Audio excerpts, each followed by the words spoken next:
I'm going to highlight the nervous system structures. I'm going to use pink.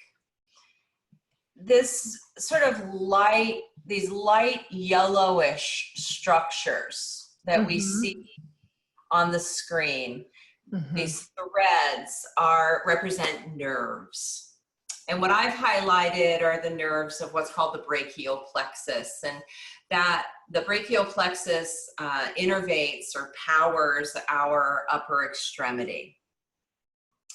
Now in the cord, the spinal cord, of course, goes, from the base of the brain, really all the way to the tip of the tailbone.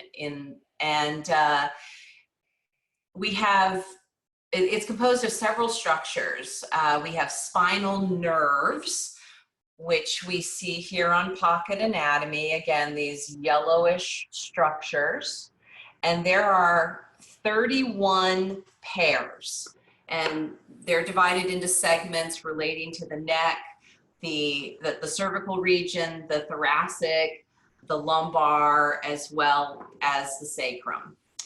And we want to focus today on what's called the cervical enlargement, and that is right at C4 to T1. So I want to highlight the anatomical structures first so we know exactly where we are in the vertebral column itself.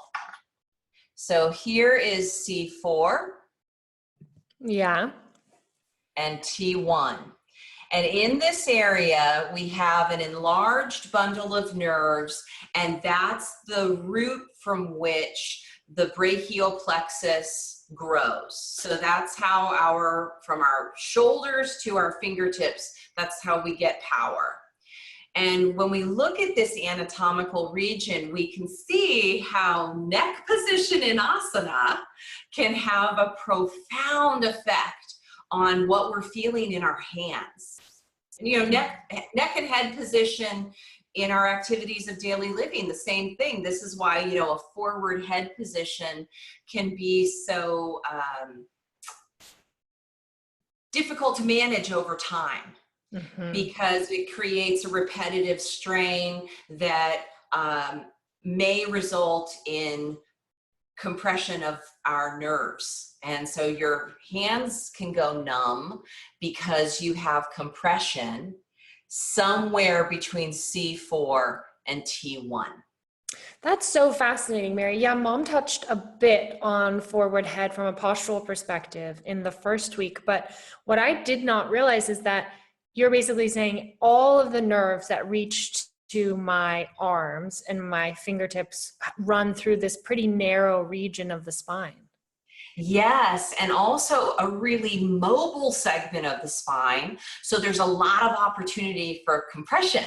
Okay, so you remember from a couple webinars ago that the highest point of extension is at C4, which is the start of the cervical enlargement.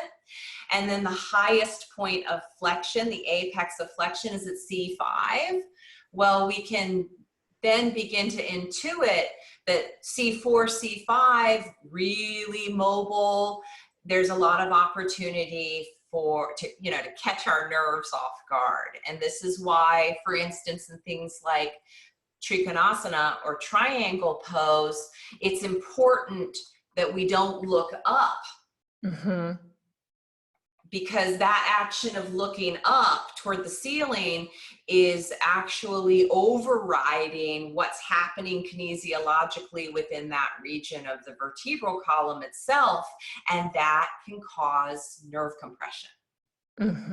Oh, that's so fascinating. I love it, Mary, it's so helpful when you kind of connect us back to, I always feel as a yoga person when I'm lost in anatomy world, and then when I hear the word Trikonasana, I suddenly feel like it's a touchstone. It's a touchstone.